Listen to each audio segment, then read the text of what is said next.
Welcome to the Employee Safety Podcast from Alert Media. We provide business professionals with insights and ideas for protecting their people from the vast array of threats facing organizations today. Each week, you'll hear advice and best practices from an experienced safety leader. Here's your host, Peter Steinfeld. Welcome back, everyone. Today's episode explores how to build a Security Operations Center, also known as a SOC or SOC. So naturally, I invited one of the world's leading security experts to the show to walk us through how to create one. Grant Hayes has more than 20 years' experience in physical security, including serving and protecting former U.S. presidents as a Secret Service agent and leading security operations at major organizations such as British Petroleum and Magnolia. He's also the owner of Childers, Hayes, and Richards, which is a consultancy that works directly with organizations to improve security and preparedness. If you've decided to invest in a security operations center, but aren't sure where to start, or if you're ready to level up your current security program, this is the episode for you. If you're not sure what a security operations center is, or if it's right for your business, Grant has advice for you as well. Let's jump in. Grant, what benefits does a modern security operations center or SOC provide? Great question, Peter. First and foremost, the Security Operations Center really reduces the risk. You hear leaders and people are talking about, if I could just look down the road and around the corner, I could do a better job on predicting what we want. The SOC, it really improves communication. So now you have a Security Operations Center that is 24/7. It's staffed with people that you've handpicked. They understand the business and they're available there to answer calls, to make sure the business continually runs. So now you have this really great communication node to work with the business. Plus, when things happen, that whether it's focused on the business or whether it happens in and around the business, it really helps the stakeholders or the people within the business, the C-suite, gain context as to what's going on. So you could see an active shooter event, or you could see a weather event that isn't maybe necessarily directly involving your organization, but maybe is in close proximity. This Security Operations Center has the opportunity to kind of gain context as to what's going on and then communicate a clear picture. And I'll give you a quick little example of the benefit of an SOC. That's something that we saw right away on my very, very first security operations center that we built. We had a very large construction site. So the company that I was working for had an entire city block that we were working on, high-rise buildings, et cetera. And as we were setting up the security operations center, we decided to implement a couple cameras that could see into the dark. And I kid you not, but as soon as we turned those cameras on in the security operations center, those cameras came on and it said, hey, look over here, there's something that you need to see. And sure enough, within about 5 seconds, this guy comes walking out of the dark. And so obviously the Security Operations Center sprang into action, called the security guards, let them know that we had a guy who had jumped the construction fence and was on the construction yard.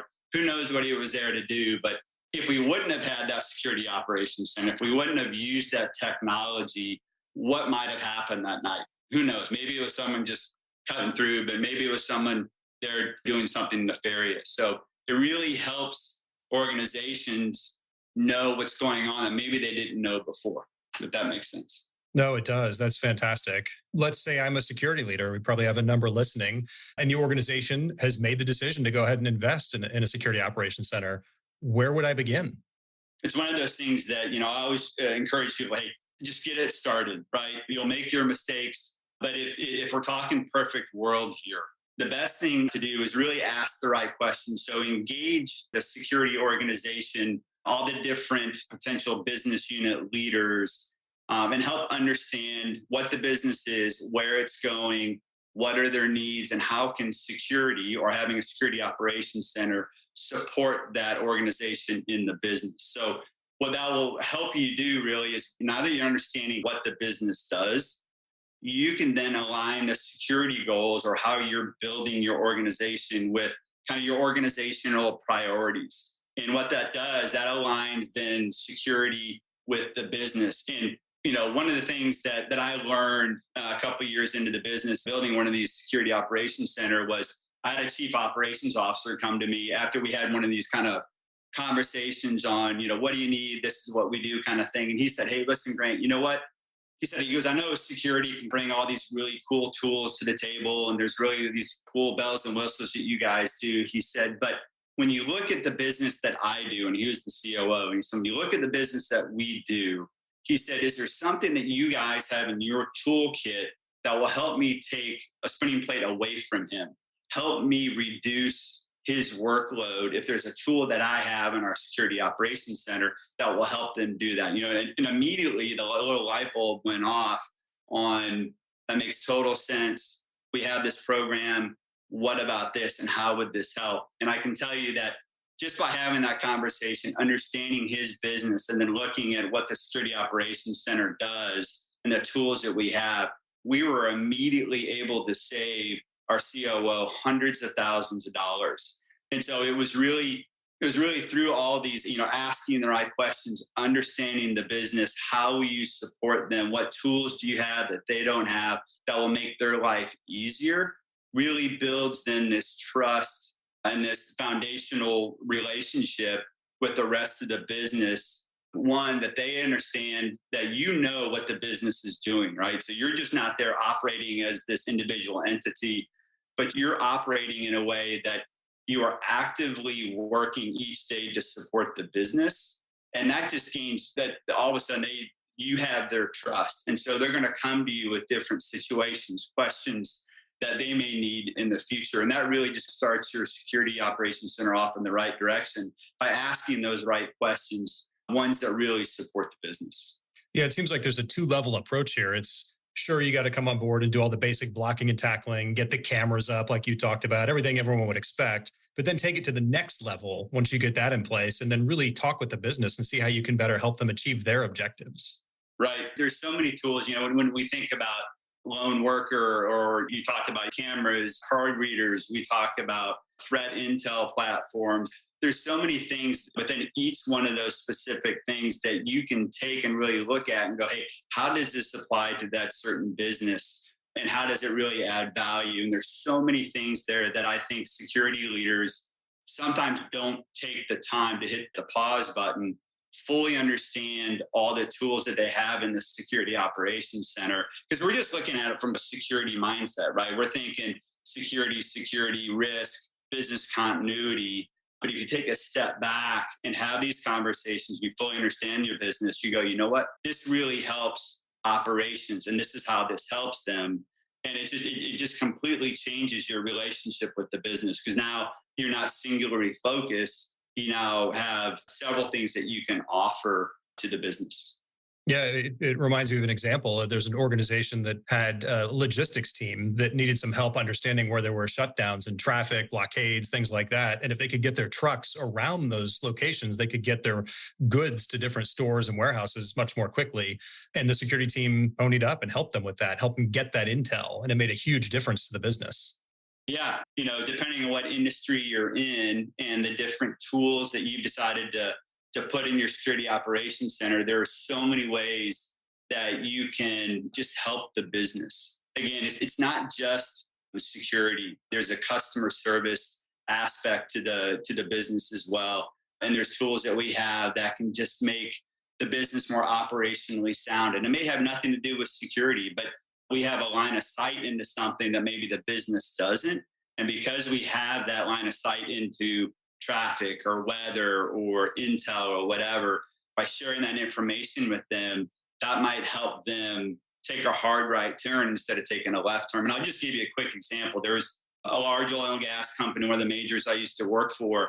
They were thinking about building a gas pipeline from one country all the way to the Gulf. And in the country they wanted to build it through, you would consider it a high threat environment, right? And so what the Security Operations Center did is they went back and looked through all the history of terrorist attacks, where they happened, when did they happen, how did, got all the details, and then plotted them out on the map. And then they took that map to the guys who were building the pipeline and said, hey, listen, don't know that if this information is really helpful to you or not, but this is what we've seen in this country where we're looking to build the pipeline. This is where we've seen the incidents happen. Is this helpful?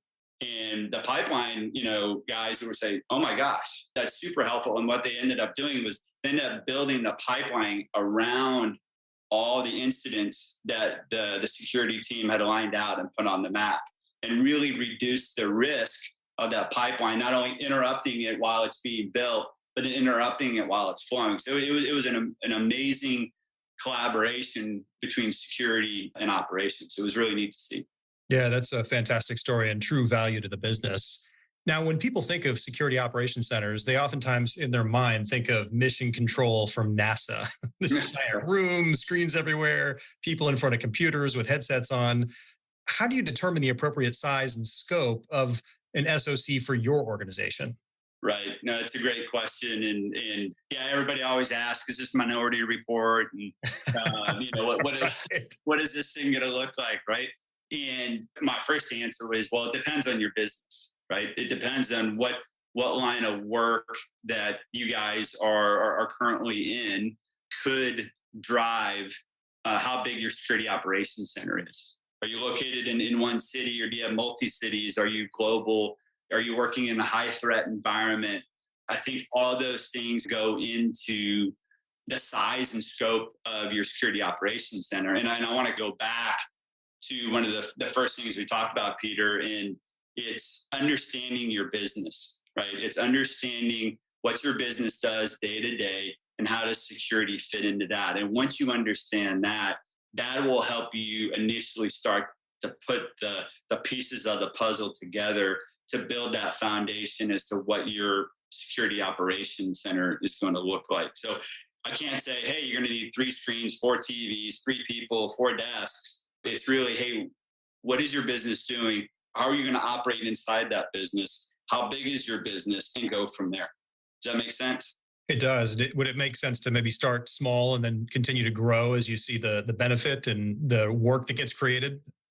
That's a great point. As I think back over the security operations centers that I built, what was the first thing that I put in there? And I think in every single location, it was the cameras and access control, right? It was, we know this for sure, so we're going to put this up. And we're going to dive into the things that people expect us to fully understand. And I think the business fully expects us to understand, how do our cameras operate? What can they and can't they do? How do we tie in all the analytics that the camera provides? Do the cameras talk with the card readers? And is there a way to tie them together that if someone presents a badge and they're unauthorized to that area, will that talk to another camera that will pop up and tell me what's going on? Those are actually the first things that I always started with. It's knowing the basics, understanding them really well, and making sure those things work beyond a shadow of a doubt. And you're doing the things that they're expecting you to do from day one. What are the most common roles and responsibilities of security operations center personnel?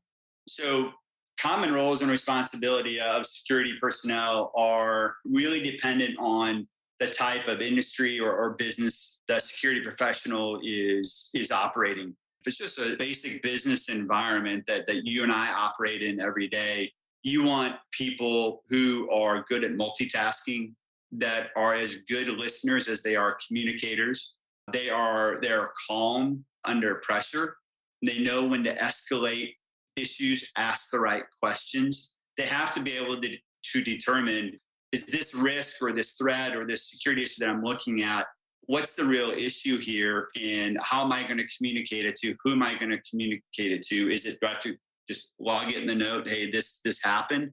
Or do I need to start escalating it up the call tree to get some further feedback on next steps? So those are your kind of general, your good working personnel who are on most SOCs, right? If you're working in a high threat environment, typically you're looking at people who maybe were analysts in the past, someone who has a law enforcement background, military background. Those guys and girls offer just a kind of next level type of interpretation because the environment they're in. They just have to have that ability to quickly understand what's the threat and what's the next step. So it sounds like a good mix of generalists and then layering on the specialists as necessary based on your industry or budget and however that may allow for itself. Yeah. And Peter, I'll tell you, I've hired both in both scenarios. And there are people who have worked in the SOC that don't have the law enforcement military background that are amazing. And they really looked at it from a customer service perspective. So they were really great listeners. They fully understood the business and they were amazing. People, I know that there were several times I would get calls from team members out in the business, employees who just, wanted to call me and say, hey, listen, I called your SOC last night. It was midnight.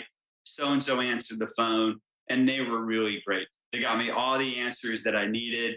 They were clear, they were concise, very professional. And then I've had the other flip the script, and I've had people with amazing backgrounds, but when it came to answering the phone and the customer service, it's like they fell apart. So it's just finding that right combination, but they have to be able to communicate. They have to be good listeners. Those are critical, multitask, and they have to have a customer service aspect to them to be really successful. Well, it sounds like the people aspect is really important. So with that in mind, do you have any suggestions on how one would go about training their team and fully integrating the SOC into the company? We've been talking all along about the Security Operations Center understanding the business, right? And if they understand the business, it probably helps the SOC analyst or the person working there understand when events come up, what's going to be the impact. So I'll give you a few examples. When I was at an oil and gas company, we would take our security operations center analysts and we would take them out to the oil field. And we would have them go see what a pump jack looks like, what a Christmas tree looks like.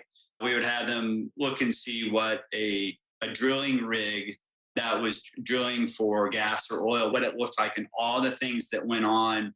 So when they went back to the SOC and they were able to look at cameras, they were looking at a pump jack or a Christmas tree, or they were looking at a drilling rig or whatever, they had really good context as to what was going on and what they were looking at. So we taught them the business basically, and it just made them a more well-rounded analyst. And it also took it a step further that when people called from the field and our analysts were able to use the nomenclature that the field people used when referring to different things out in the oil and gas field. So it really just made that connect that, hey, listen, we know what we're doing. We understand your business and we're here to help you. So that was one story. The second was when I was at Magnolia, and Magnolia is really big about their brand and customer service. And so not only did we take our security operations center, but we took our entire guard team and we put them through the 4 pillars of customer service that all Magnolia employees go through. So they went through the exact same training that the Magnolia employees went, and that just helped them again understand who is Magnolia, what is Magnolia, where did it come from. And so when they get questions, whether it be from the public or whether it came from employees, it just again gave them context around, hey, what's the silos? What's the baking company? What's the home furnishing store? It made them more well-rounded and made them more of an asset when supporting the business. I think that's fantastic advice. It seems like a lot of security operations centers and security personnel are this outside police force that the employees fear and they don't understand. Right. It's like they're just 2 ships passing in the night. So fantastic advice. Great. Well, let's get into the nitty-gritty of building the physical security operations center. Who lays the first brick, so to speak, and where do I begin to source contractors if I'm a manager of this team and trying to figure it out? Right. I love that who lays the first brick. Again, looking back at all the security operations centers that I've had the opportunity to work with and build, it literally was just making that decision. Okay, we need this. I'm going to do what I can right now to get this thing up and running because I want to start showing value right away. And those conversations then would proceed to having conversations with IT or the AV group and facilities about, hey, do you have a room we can go to? And can I borrow some TVs, maybe a couple monitors, a couple laptops, or desktops so we can start just diving into the security system that's currently there and understanding it so we're good at what we do. It's literally just doing it is the first thing that I would tell people. Build a relationship with your IT team, build your relationship with the AV to get the equipment, work with your facilities to find a space that you can operate and call your own, where you can start laying that groundwork as to what your security operations center is going to look like. Now, they may give you a closet And I always just worked with what they gave me at first, knowing that that's not where we were going to end up. So I would say take the steps, use the equipment that you have, and just get started. And once you get started and you have that base, you have someone there, they're working on the cameras, the card readers, and all that kind of stuff. You can then start engaging the business on where do we want to grow this? How big do we want to get it? You know you need it. So you set up the basics. You have your access control system, your video management system. You have that up and running. You're watching it. You're looking at it. You're learning it. You're having the conversations with the business. And as you begin to learn the business, that's when you start looking at the different technologies and all the different vendors. Once you've learned that I want to do X for the business, here are some concerns. So just as an example, the first kind of example I gave you when we were talking about putting the first cameras up, and they were IR cameras, they could see at night. It was because the construction team and the facilities teams were really concerned about theft at night from the construction sites that we were on. So we started installing and building technology based on what the business needed. So we started engaging vendors on, hey, listen, here's our access control platform. Here's our video management system. This is what we want to do. Do you have a product that integrates with the platforms that I currently have? And then we start building out the system from there, right? So it's just get it done, get started first, engage the business.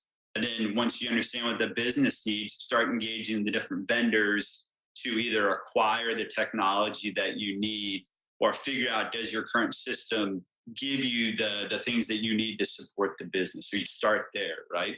And there's ISC West, there is the ASIS or ASIS, whichever one you want to call it, conferences where all of these contractors will be for days at a time. And I would encourage you to go to both these conferences, spend 2 days just meeting with vendors. Once you've understand your business, meet with the vendors, understand their technology, see if it fits your business, and just go all of them, collect them all, collect information from all of them, go back to your business, sit down with your team, sit down with the businesses that you've been engaging, and start saying, hey, listen, we've seen this technology, we've seen this. Do we need it? Do we not need it? How does this support the business? What's our return on investment if we invest $100,000 in this platform? So just get started, understand the basics, engage the business, get out to these amazing conferences where you can see all this information for basically free, come back, start putting the pieces of the puzzle together, and then move from there. It sounds like the best SOCs operate on an iterative feedback loop, and it's more of a journey, a constant journey, not a destination. No, 100%, because that platform time frame could be long for some, right? Especially if you're a new business, if you're a startup and you're still driving, hey, who are we going to be? Where are we going? How big are we going to be? There may be a long pause before you start adding any of these big technologies. You may think you need one thing, but a year down the road, the business is like, yeah, nope, we're going to go this direction. And you'll be glad you didn't invest $100,000 in that, but you stayed and you listened to the business till you fully understood where they were going. So yeah, it's a journey for sure. Well, speaking of money, for our listeners out there who are probably wondering, what's this going to cost me? Can you give us just like a ballpark of the approximate investment? Maybe just a range, like low to high end. So I've spent a couple $1,000s. And then there were times when I've worked for some large oil and gas companies that we spent $750,000 on a full-on security operations center. It had its own crisis room, conference table with all the AV systems and communications and hard lines and hard telephone lines, all that kind of stuff. So you're going to run into the couple $1,000s on up to $1 million, again, depending on the business, your areas of operation. What's security's role within the organization? Do you have a piece of the crisis management? So if you have a part of the crisis management or response, you're going to need a place to meet. You're going to need a place to have communication tools to communicate with the rest of the business. And again, just depends on where you're going with it. That's great. I was thinking it was going to be a much higher on the low end. So I think that's fantastic information for our listeners that you really can get started and add value for not a tremendous investment up front. Absolutely. I mean, this just goes back to just do it. just get it started. You know you need it. What things do you have at the business that can get you started? Kick this thing off, because as soon as you kick this thing off, there's going to be low-hanging fruit that you're going to be able to get, and you're going to show those real quick wins to the organization that say, hey, look, by us having this dedicated person, this dedicated place, that we're able to look at all the tools that we were able to uncover this. So once you do that, people see the return on the investment and go, okay, that makes sense. What else can you do? Well, let's research it. Let's see what we can do. So it just builds from there. So absolutely, just start doing it. Fantastic. Well, Grant, that was definitely a masterclass. Really appreciate you spending time with us today. No, you're welcome. This is something that I love to do, and I would love to follow up at any time you guys would like to have a further conversation on this. This is something I really enjoy. Well, if people do have follow-up questions, and this is a big topic, so I'm sure there's going to be a lot, how can our audience get in touch with you? Yeah, no, that's great. I would love to hear feedback or connect with different teams out there on LinkedIn. You can just connect with me through my LinkedIn profile. My email is ghconsulting1@outlook.com. So it's ghconsulting1@outlook.com. If you guys reach out to me through that, I'll get back to you as soon as I can. Excellent. Well, thank you, Grant, and our audience for joining us on another episode of the Employee Safety Podcast. If you like what you heard, make sure to follow the show on your favorite podcast player. You can also subscribe at Alert Media's website so you'll never miss an episode. I'd like to give a special shout out to the folks who have rated us on Spotify or Apple Podcasts. That helps other people find the show and makes organizations safer. With that, have a safe week, everyone. Thank you for listening to the Employee Safety Podcast from Alert Media, the industry's most intuitive emergency communication and threat intelligence solution. To learn more about how to protect your people and business during critical events, visit alertmedia.com. Until next time.